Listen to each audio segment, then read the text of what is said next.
like you're sideways. Oh, it didn't turn. Okay, hold on. This should be easy. Never mind, it's not easy. Huh. Alright, I guess this doesn't work the way I want it. This. There we go. Now you're straight. Yeah, I think it might not work the way I want it to work. Alright, let me get some stuff out of there. I had a nice little light and everything for you, but tripod's not holding.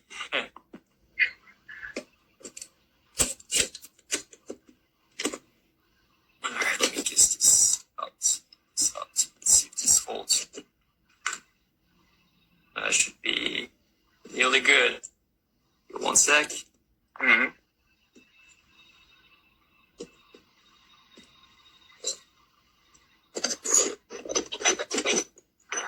Alright. Alright, how are we looking now? Yeah, you're good. You're good. You hear me nice and clear, right? Yep. All right, ladies and gentlemen, welcome to MES Presents 9 on the Cue, the show that discusses billiards and current events and how the two may intertwine. I'm your host, Terry Gay Murphy, and today our special guest is none other than Florian, Venom, Kohler. Ladies and gentlemen, Venom. What's up? How are you, my friend? I'm doing good, man. I'm doing good. I can't complain. How you holding up? It's just another crappy week in the COVID world, so, you know. Absolutely. I gotta start off by asking how you and your family holding up out here in these COVID streets. Well, we're doing okay in Vegas. It's just, let's just say for pool, it's not ideal here, obviously, because our government doesn't seem to think pool is an important thing. But other than that, I mean, Vegas has been pretty spared. So we're just, as far as, COVID victims, the rest economically, though, we've been smashed. So it is very different than what it used to be. So. Yeah, I would have been coming back from Vegas, around July, sometime when they had the BCA Juniors Expo event. Yeah, I was supposed to be at the expo out there. I was supposed to be at the APA in August. I mean, the whole thing has been put upside down. Yeah, brutal. Yeah, it's crazy. So let's get on cue. So tell us, when was your first experience into the world of pool? Well, I actually started playing pool when I was pretty old already. I mean, I'm not old, but I was 18 when I started playing pool, compared to a lot of people, and I just saw videos on the internet, and I kind of liked it. I thought it was cool, and then one day I hear an ad on the radio about somebody selling a pool table for like dirt cheap. It was still when I was in France. It was like I think €200, something like that. And I was like, yeah, that sounds like a great, cool thing to have, and. Next day we just went pick it up, and that's how it started. It was a pretty crappy pool table, and it just went up from there. So who would you say, from your experience up until this point, have influenced you into playing pool, or specifically within the trick shot? Yeah, they already came from the internet. I mean, it was. I remember the first video I've seen was a guy named P. Pooler.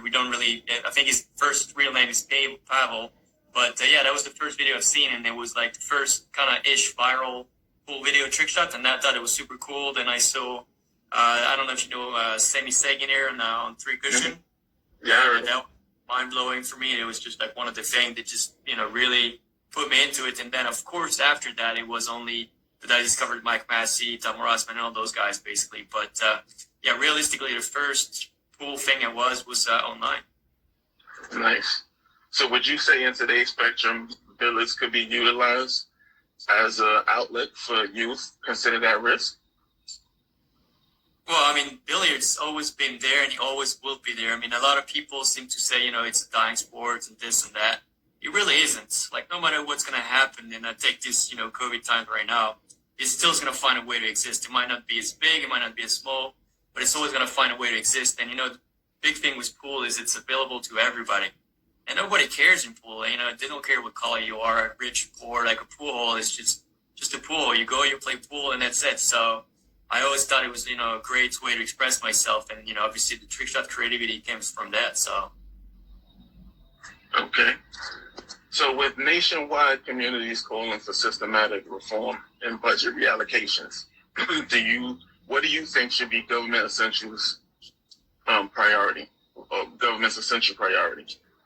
Are we talking still pool related or? Yeah, pool related or just overall? Well, pool related, I always thought it was a shame that we're not in more schools because I think it's a great equalizer. Like sports, and I mean, obviously, your age, your skin color, whatever. I mean, your athleticism, it does matter, right? And that starts at a young age. But pool doesn't matter if you're tall, small, skinny, big. You know what I mean? Like anybody's got a chance. And I always thought this was the greatest. It would have been a great sport, not only because it's not as physical, but it's also intellectual. And I always thought it was a great thing in school. And I never quite understood why we don't have pool tables in school, to be quite honest, because it would give a chance to not just communities, but individuals by themselves who felt, not, they can't express themselves. And I think it was just be the perfect outlet. I think we need pool in schools, and I don't know why we're not doing it. Well, just to put you at, I myself I'm working with my team to try to put something together for my son's school where they can have that component. We just gotta iron out some legal matters to make sure that it's it's good on every end and that parents would agree to it and like the terms and so on and so forth. So I definitely concur with you on that, trying to get it into school as an extracurricular activity. Yeah, I mean, I've been to Korea. In Korea, ideally, it's part of the school system. In college, you can pick, pool. In this case, it's more three-cushion for them, but it's part of it, and it's very developed out there, and it doesn't have the same bad rep that we have here. Here, still, some people still see it as a, like a smoky, gambler, bad influence sport. Meanwhile, it's all the opposite when you play seriously. So, I truly believe school will be the next thing to do. And especially in this climate that's so tricky lately, I mean, pool is the perfect game, perfect sport. So now when you talk about diversity, I've come to know that you have the capability to speak 3 different languages. So what are those 3 different languages, and which one do you enjoy the most? Well, where I come from in France, so I was right from the border. So, I mean, my grandparents used to be German, during the war, and then the war after, and then they went French, and then back and forth. So, but I was living literally 15 minutes away from Germany and 15 from Switzerland. So, obviously we got to speak French. I'm born and raised in France.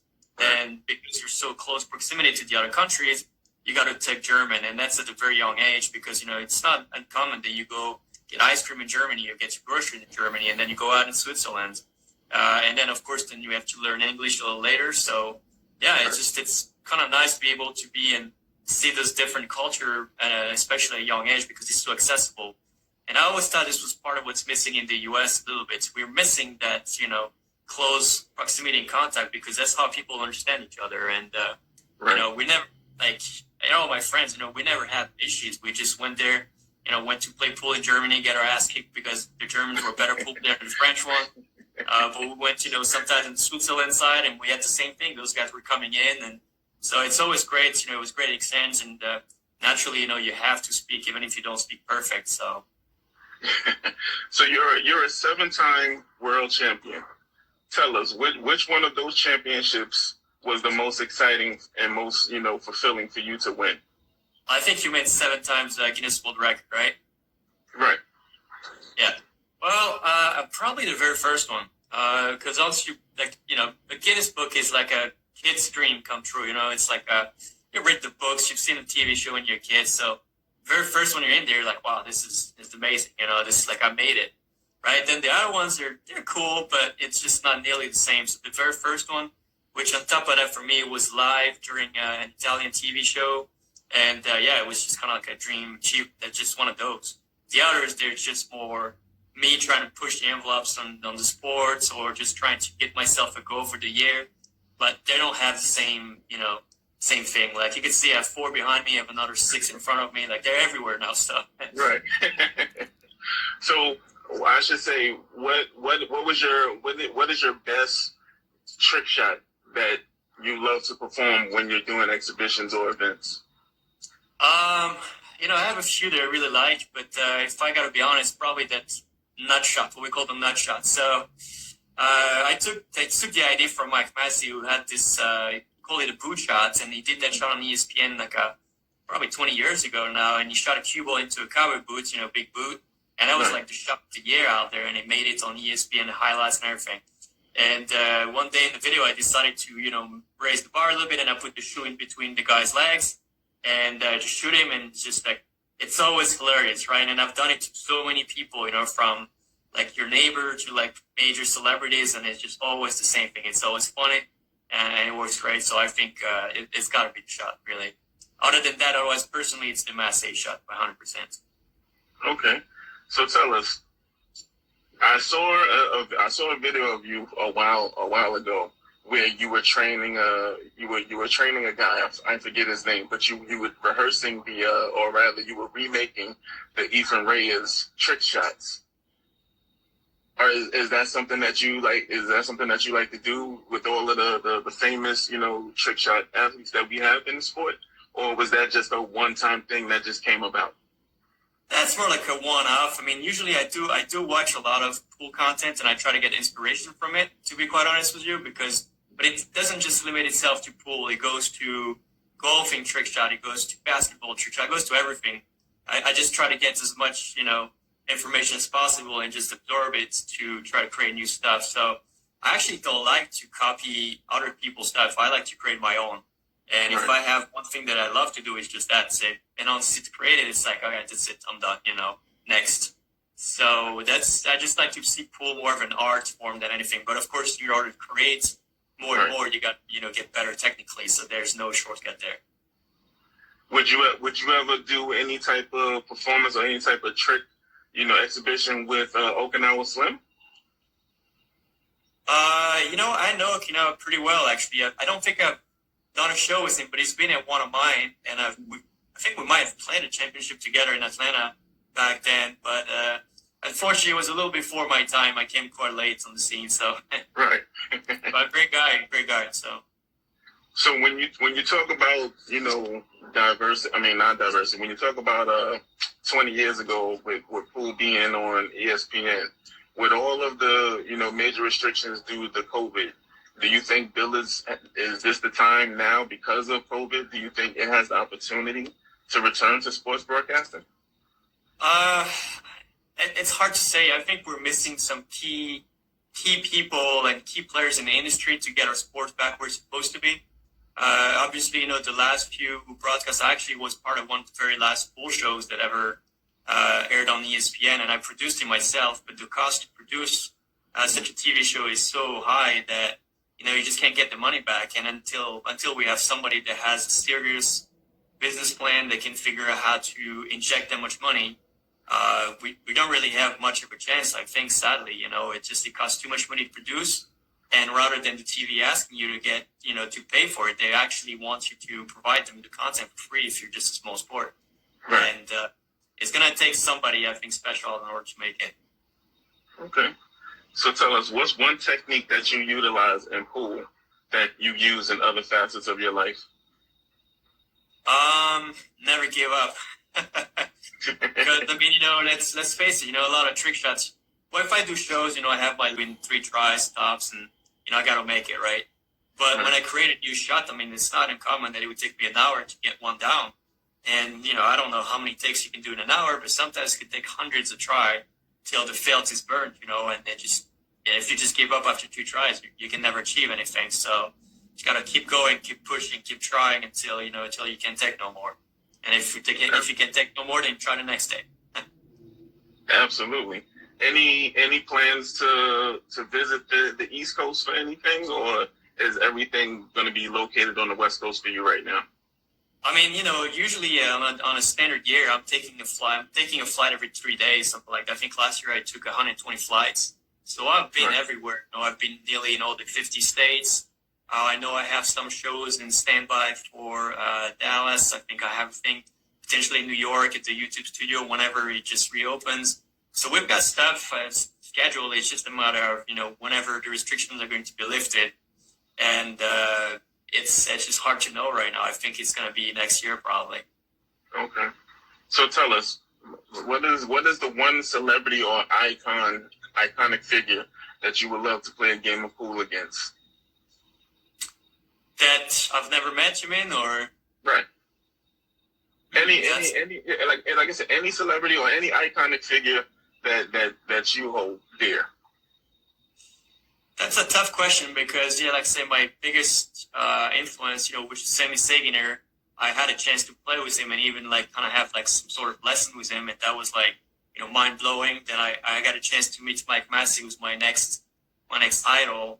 I think if we go back in the past, probably somebody that never have a chance to met, it'll probably be Muscani or Mizrak, probably, because they've had such a strong influence on the trick shots industry that would be a very interesting conversation to see what their mindset would be, which unfortunately I've never had a chance to meet them. So right. So as a bonus question, I know because of COVID, we have a lot of things being restricted and shut down. But how do you feel, or have you heard about Tony Robles, shutting down his tour? How does that make you feel? And do you think that there's going to be more situations like that to come? That makes me feel very angry. Tony is a great friend of mine. He's been like an upstanding guy, and his wife Gail is just, they're great people, and they've done so much for the sport in the East Coast, in New York especially.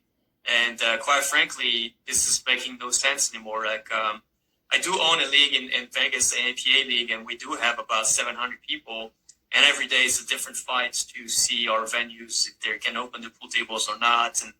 And right now we have some open, some are not open, and we don't know who's right, who's not right. I mean, it's very complicated, and I'm afraid the second shutdown will be very deadly for the rest of the pool halls open. And I'm afraid for my friends, my family, what I mean? Like, the league is a problem, but, thankfully I have other things to be able to have some, earnings on the social media and stuff like that. So we can, sort of scrape by and survive. It's not living, but it's surviving. But if you have a pool and you've been shut down already since March, if you just reopened, you're at 50% capacity, another closure is going to be deadly for those guys because their overhead is just too big, too much. And sadly, it's going to put us in the hole. The only good thing, like I say, is pool is never going to disappear. It's too much in our culture, and it's too simple to, it's too necessary of a game to be really forgiven either. So we'll be back. It's sad to see the efforts of so many great people, just being ruined by something that, on top of that, in my opinion, pool is one of the safest activity you can do COVID time. Right. Pools are big. They usually have high ceilings. Tables are long. They're spaced out. And I really see no difference between a bowling alley open and a pool open. So I try to put my brain around it, but I just don't see it. Yeah, I definitely agree with you. So tell us, is there anything that's, despite, the restrictions, is there anything that's going on with you that we should be on the lookout for, or that you want us to be on the lookout for? Lately, unfortunately, a project has been kind of all put to a halt, but, I keep trying to get busy and produce a video every week or 2 weeks on my YouTube. So always there. Venom Trick Shots. Facebook, I'm trying to post 3 times a day. Venom Trick Shot Official. Always taking as much content as possible from people too. So if you got something funny that happened, send me the video. We'll make sure we post it. We tag people in there. But other than that, I'm just trying to keep the sport alive for the time that people can't actually play. The good news is, pool players are addicted. They're addicted to the game, and even if they got to stop 6 months, they'll be back at it. I really believe so. Right. I have a couple of athletes that I sponsor, and one of them is actually over on the West Coast right now in Texas. LaTanya Taylor. So yeah, I definitely, it's definitely in the blood. She's telling me that it's games out there, it's places that you can play, but it's not at the full capacity that we would hope for the sport. Well, taking Vegas for example, the governor just reopened gathering of 250 plus people up to 1,000, but the pool table in bars still have to be shut down. So It really doesn't make much of a sense, as far as the decision goes, especially because it's the same kind of people all the time. And, if you play pool at a decent level, I'm not talking professional, you know how to respect your opponents. You're not going to go close and crowd the table. We're pretty educated in the U.S. as far as pool playing goes, and everybody plays on the table, the other guy's on his chair or kind of far away. So there's no close contact. So I'm really confused on a bunch of those measures. But we got to do what we got to do, and try to do the best we can with it. Like I said, just hope most of my friends will be able to bounce back from it. Absolutely. Now, by any chance, if we can have the Hall of Fame this year, would you be in attendance? The BCA Hall of Fame? If it's in Las Vegas, most likely, yeah. I like to be able to see those guys every time. I mean, I had a really good memory from when they inducted Darren Appleton to the Hall of Fame. It was a heck of a speech out there. Yeah, I was there that night. Yeah, I was there. That was just something else, you know. But it was so good to see. It's like an achievement, you know, making real for those guys. Right. Pool is. It's not like professional football or nothing like that. So when you have pair that recognize you, I guess it's kind of like you hit the pinnacle of it, and that was just that was pretty fun. But you know, I'm hoping we can also be back at the Moscone Cup. I know those guys in Match Group been doing the greatest job they can, and they're trying to keep the sport alive too, which is good. You know, they're pushing and pushing, but who knows? You know, on the U.S. fan, what we're gonna be able to do. So I can tell you, I did a trip to Europe 3 weeks ago, and I'm not ready to do another one anytime soon. I take it those lines were long and just the whole process, right? Well, you know, so first off, the flights are not as easy anymore, so you got to have long layovers. So left Vegas, I had to do a layover in New York for like a full night. The airports are nearly all closed, so you have nothing in there. Almost no service at the airplanes, so, you know, you got one little meal, then you got to stay there. Obviously, mask wearing at all time. But that wasn't even the bad parts. The bad parts, I landed in Italy for that TV show in Rome. So you don't exit straight to the airport and go out. You exit straight, you go to a lab. From the lab, they decided to do a COVID test, of course, and ended up I happened to have antibodies from COVID. So, you know, I had to do the full blood test, and I had to do the nostril one, the tongue thing. I mean, end of the day, I spent 12 hours in the lab to be told that I was negative, just the same thing I was before I left. So yeah, you land there 7 a.m. I finished there 7 p.m. I had to go to rehearsal on TV, and the next day I had a TV show, and the day right after I was back in the flight. So, you know, and if you get positive in there, then you're stuck for, well, I guess 14 days in quarantine and in a different country, and you got to find pay for your home hotel and everything. So, yeah, that's not something I would recommend anytime soon for you guys. And I think that's mainly the reason why people right now are not trying to travel, because a lot of people have the game plan to, you know, take off for a week or 2 weeks. But if you go somewhere and you have to spend, you know, the majority of that time, you know, being quarantined, it's like, what is the sense of even going on vacation? You might as well just stay where you're at. Yeah, you're right. I mean, you know, at least I'm not worried about traveling in the U.S. At least most of the states, you know, they're pretty open right now as far as that goes. But yeah, it's very understandable. You know, it's more of a hassle than anything else. I think people are ready to see the world back, and quite frankly, I am. But you know, we got to do what we're gonna do. So yeah, for sure.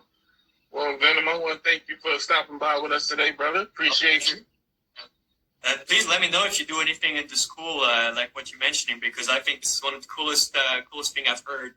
And like I say, I would love for kids to be able to see that in the school. And, you know, I mean, we could do so much, you know, teach physics, like geometry. I mean, there's so much to do with it. It's amazing. So if you can have anything happen, I'll definitely try my best to help you out there too. So absolutely. We're definitely going to talk. As soon as I'm able to get some things finalized with that, you know, have you come down, have Okinawa Slim come down, you know, try to get this thing put on the map. Yeah, I mean, that would be, you know, it could be the beginning of something really big. And like I said, in this day and age, I think the school is the perfect media, you know, to get it's got it all, you know. It teaches you life, it teaches you on how to give up, it teaches you got to be smart about it, it teaches you to play position, and, you know, you don't have to be, you know, 7 foot tall and you know, big muscular guy to succeed. You can be just normal, anybody, any color, anybody, any size and ethnicity. I mean, this is, you know, what else do we ask for? This is it. Absolutely. All right, Venom, we definitely gonna keep in touch, man. We'll talk. That sounds great. Yeah, my pleasure, my friend. Yeah. All right, brother. Take care. Hey, bye.